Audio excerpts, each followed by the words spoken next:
Welcome, welcome everybody to Washed Up with Cee Will. Today we have a blast of a show for you guys. We have a terrific show planned for you today. Yes, we do. Yes, today we're going to talk about opening day. Opening day in college basketball today, Monday, November the 6th. And we're going to preview the Razorbacks game tonight versus the Alcorn State. 7 o'clock in Fayetteville, Bud Walton Arena. Should be a nice crowd for the season opener tonight. And the second thing that we're going to dive into is we're going to talk a little bit about the Razorbacks' big win at the Swamp this weekend. And give them a round of applause for that. The Razorbacks were able to go down to the Swamp for the first time ever in school history and get a win in overtime. And we'll dive into some of the details of that particular game on Saturday.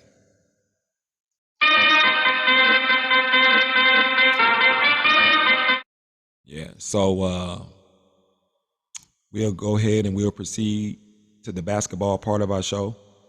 If you are liking Razorback content, if you like the Razorbacks, and if you just like sports in general, make sure you give us a like and subscribe to the channel. Go ahead and hit the bell.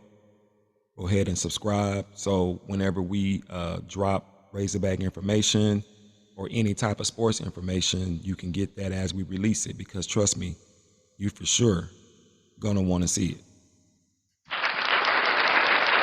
So we will proceed with a little video clip of this year's 2023-24 Razorbacks.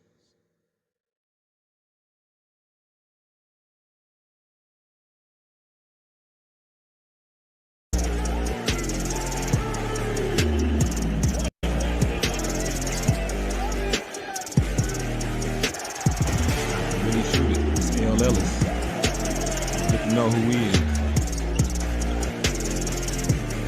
Nice slasher. Finish around the goal. Floater over the 7-footer. Transfer from Louisville. Of course, we know we got Devo Davis. As defense goes, Devo goes. He both got the experience. Played in so many games. So many different games for the team. Davis once again. He scored the last 10 for Arkansas. Comes Davis, got another one.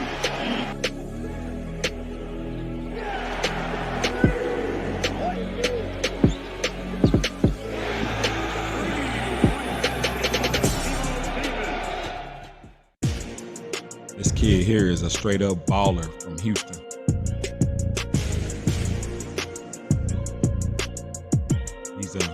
He's a tough guy.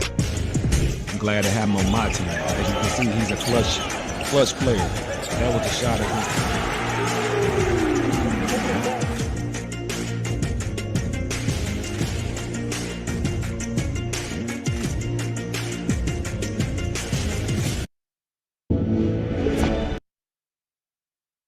All right, so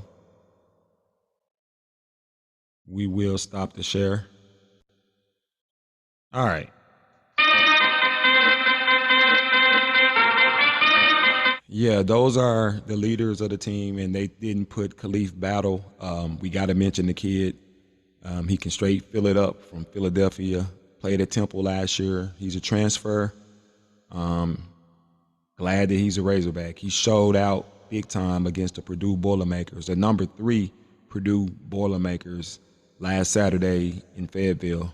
Hit some clutch buckets that helped the Razorbacks preserve that victory. So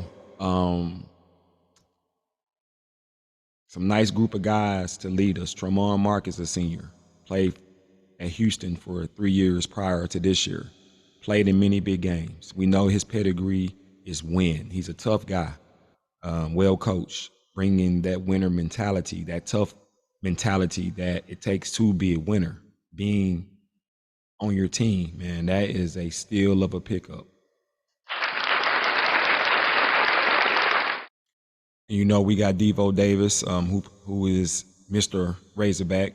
He's played in so many games, so many big games, even through his whole career, starting with his freshman year. So to have another guy that has played a lot, another tough guy, can only be a bonus to what you're trying to build if you coach Musselman.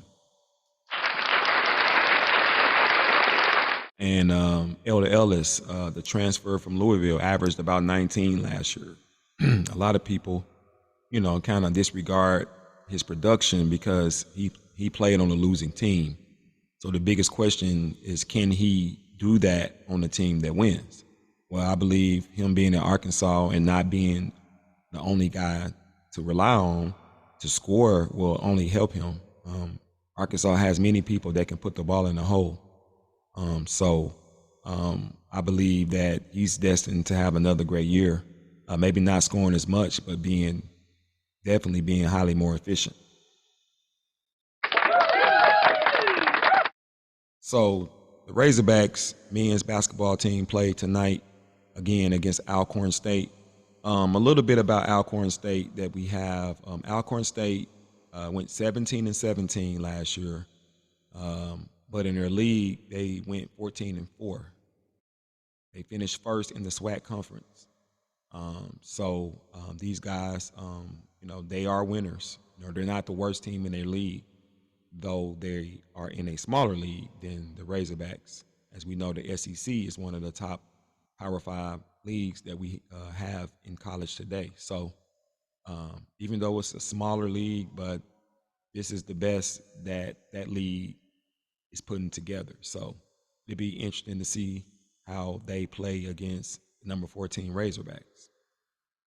So last year they averaged about 67 points a game. They gave up about 70. So they're not the greatest defensive team, only shooting 41%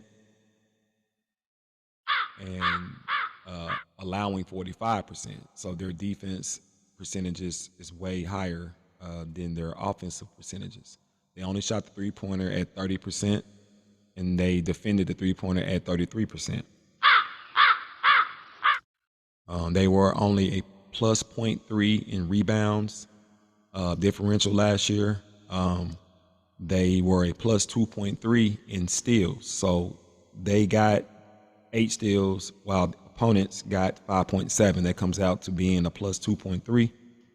And they forced 14 and a half turnovers to them committing 12.6. So that gives them a plus 1.9 in turnovers. So from the looks of it, they are a small team being only plus 0.3 on the backboard. And they're a plus 2.3 in steals. So they look to force turnovers. And Arkansas has to be solid with the basketball, making sure that they are sharp in their execution so you don't play into Alcorn State's hands.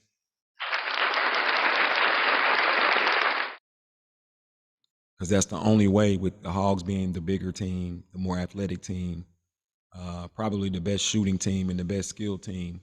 The only way you can make this a game is turning the ball over.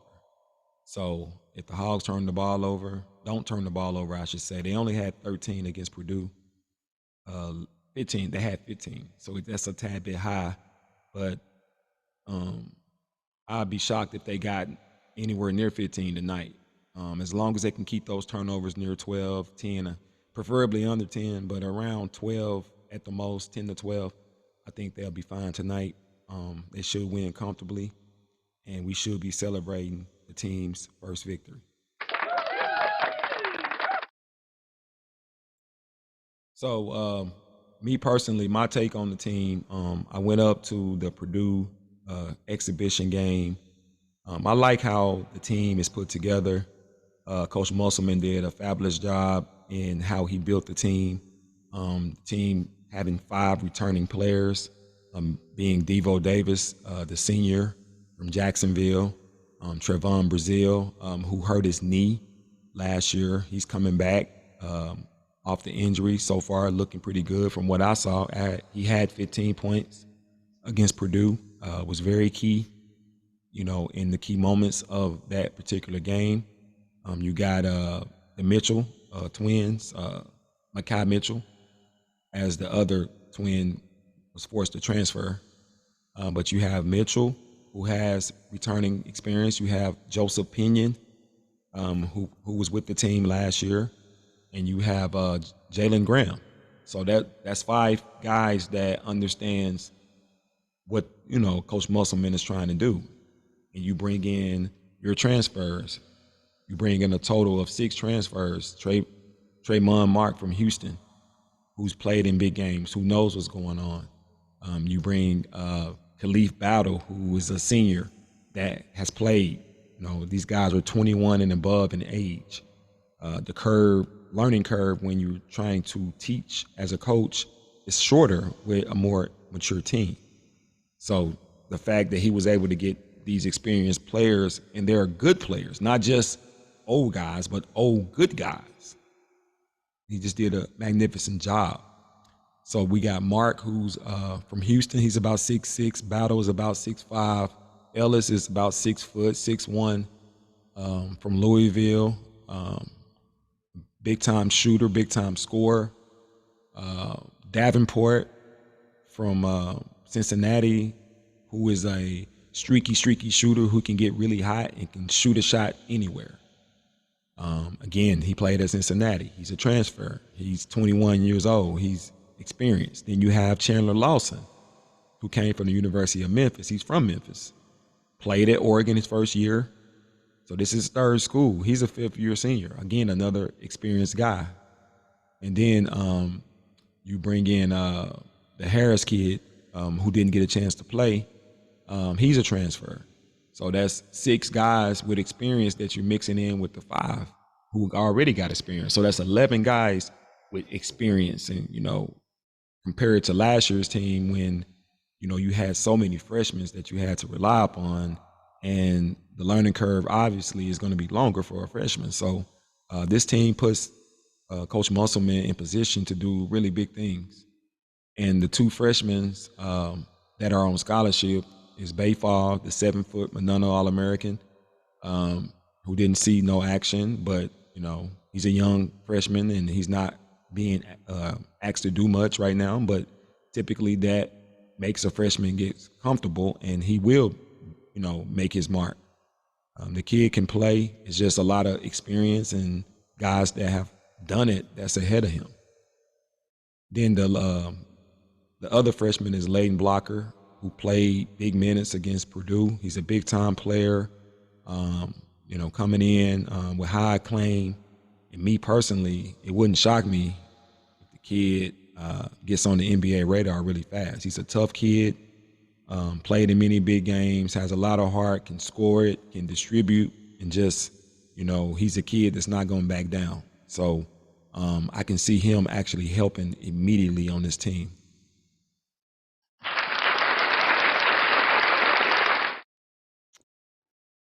So that's the report on the Razorback basketball. Just a little bit of information to kind of get us introduced to this new team, this team that we feel is going to be special.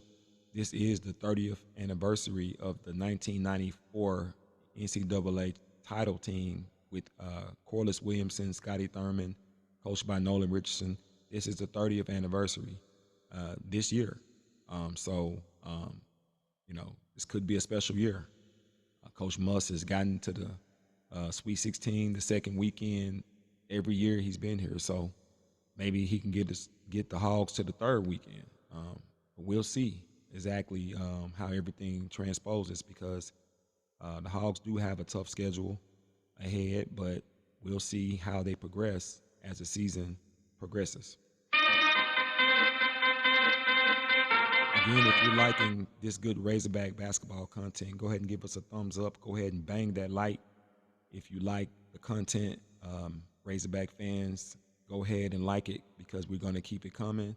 And subscribe to the channel Washed Up with Cee Will, so that way you'll be in the loop and you'll have everything you need to catch all this high action as we release it.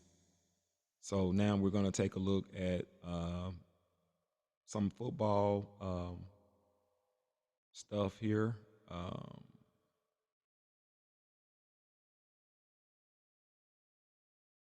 second. Okay. Share the screen again, and we're going to look at this clip. The Hogs finally getting their first victory in 6 weeks.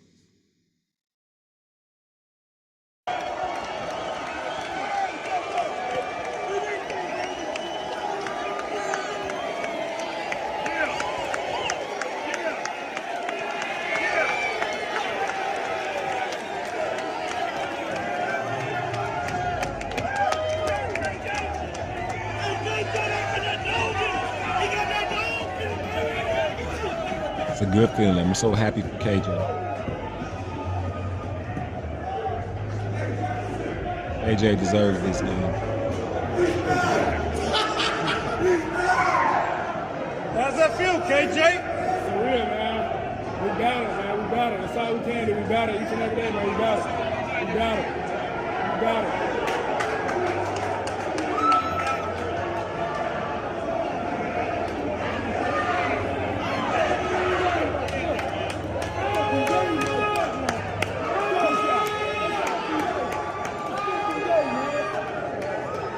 Guyton.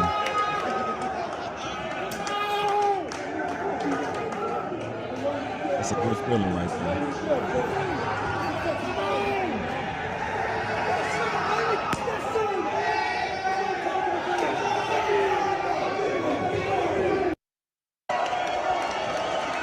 We'll stop the video. We already watched it.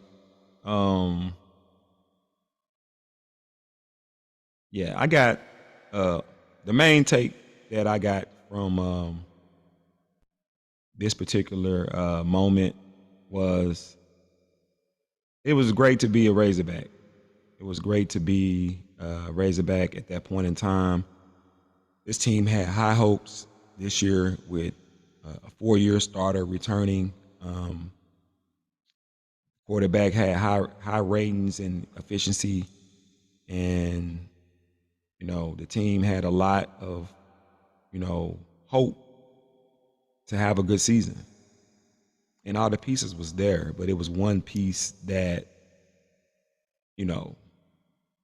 that apparently screwed up everything, and it was the hiring of Dan Enos. And this game proved that he was the issue. Some people wonder, was it KJ? Was it the offensive line? But the offensive line blocked tremendously. Rocket Sanders ran for over 100. KJ almost got 100. They hadn't blocked like that all year. So this game kind of proved that, the issues was with the offensive play caller more so than it was the quarterback. Now, as for Sam Pittman, you still hired Dan Enos, and I think it was a mistake to bring Enos on knowing that the way that Enos' system is, it doesn't really fit the way that KJ plays. It doesn't suit KJ Jefferson the best. And Pittman should have saw that. But it took him, 8 games for him to see that? So, I don't know. And that's a great win that they got. But Auburn is coming to town, and Auburn is a tough out. And they played Georgia tough. They played really good teams, really tough. So that is no cakewalk. And there's a concern with the receivers. Andrew Armstrong. I don't know how his situation is. He went down with a shoulder injury, and he didn't come back. Ty Washington, he went down and he didn't come back. Those two guys have been some of the top performers. So if both of those guys are out this week, how do the passing game work? So still a lot to be decided. You got Auburn, FIU should be a win, and then Missouri playing for the East Divisional crown at Georgia the other day on Saturday and came up a little short, but it's not going to be an easy game for the Hogs playing them. So it's hard to say if they will win out. And if they don't win out, then now what? Do you keep what you got? Does Guyton still stay calling plays? I don't know. So it's a lot that still has to be sorted out. And I'm just watching, and we're going to see how everything shakes in the next few weeks as we can tell in what direction the Razorbacks will be headed in past this year and who will be leading them. So just a little bit on the stats of the game. Again, Arkansas won in overtime, 39-36. KJ Jefferson passed for 255 yards on 31 passes, 20 completions, two touchdowns, and 1 interception. His counterpart, Graham Merce, went 26 for 42 for 282 and 3 touchdowns and no picks. Raheem Sanders, the Rocket, finally, he came back after missing so many weeks, being injured. He finally looked like himself. He ran for over 100 yards on 18 carries. Something has to be said for this guy coming in, being out, and just coming in and carrying the ball 20 times and having this type of performance. But hopefully he can keep this performance, and maybe he found his groove, and Arkansas is going to need everything that he has to give. His counterpart, Travis Etienne, had 12 carries for 80 yards and 1 touchdown. So we look at the stats. First downs, Arkansas had 23 first downs to 20, 8 for 18 on third down, Florida 8 for 17. Total yards, Arkansas went for 481, Florida 394. Passing yards, 255, Arkansas 282, Florida. We passed for 8.2 yards per play. They passed for 6.7, so we got bigger plays in the passing game. We did throw 1 pick. They didn't throw any. We rushed for 226 yards to their 112, and that was the difference in the game. 47 rushing attempts to their 28. We ran for 4.8 yards a carry, 6 penalties to their 7. We had 2 turnovers to their 1. Time of possession is the same. So we'll look at some individual stats real quick.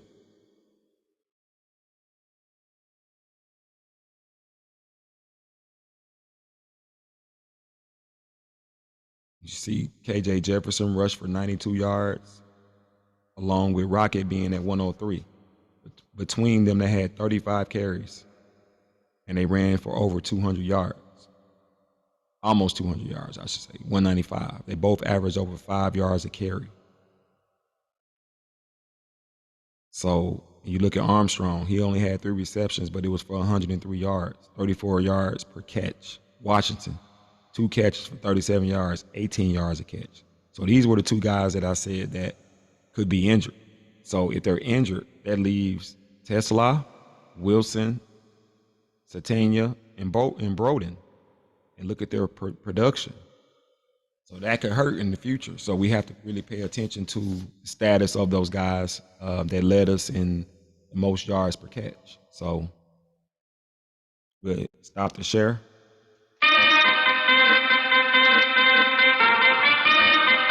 So to recap what the show topics were, we started off talking about Razorback basketball. This is the start of basketball season. We gave some content, some information about some of the players to keep an eye on. We gave us a sneak preview of the game between Alcorn State.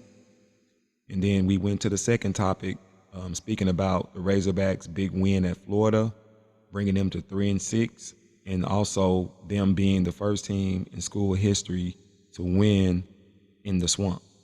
So big round of applause for the Hogs football team. And hopefully they'll be able to carry that momentum this week at home against Auburn.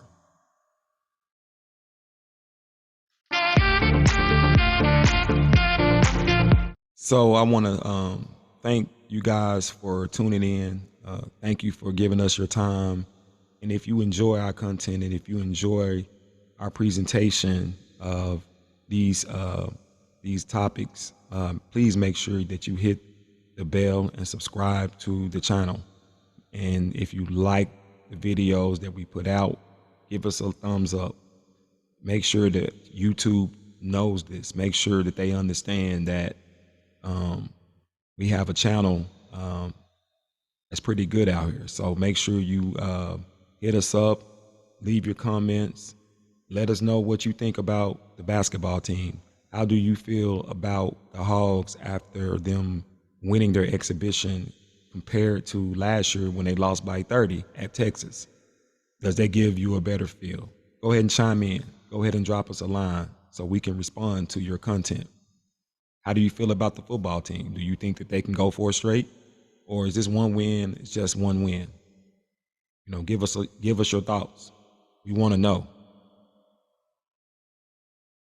So again, thank you for viewing, and to the next time, make sure you catch our next podcast as we go deeper into the Razorbacks and analyzation of this week's game against Auburn, and we'll recap the basketball game tonight against Alcorn State.